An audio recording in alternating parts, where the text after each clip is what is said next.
ბიომრავალფეროვნების საერთაშორისო დღესთან დაკავშირებით გარემოსდაცვის მინისტრი და სკოლის მოსწავლეები ბოტანიკურ ბაღში ფრინველებს აკვირდებიან.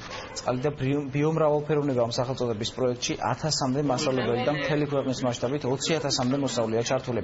დღესვე მოეწყო ნახატების კონკურსი ჩვენ გვიყვარს ცოცხალი სამყარო, წიგნის ხელნაკეთის სანიშნაობის და ცოცხალი ორგანიზმების ორიგამების გამოფენა.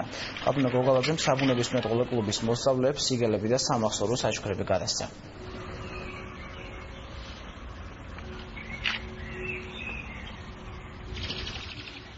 სწავლები მოვიდნენ ბოტანიკურ ბაღში, რადგან დააკვირდნენ ფრინველებს. ასეთი აქცია საკმაოდ მასშტაბური აქცია და კამპანიური ხასიათი აქვს.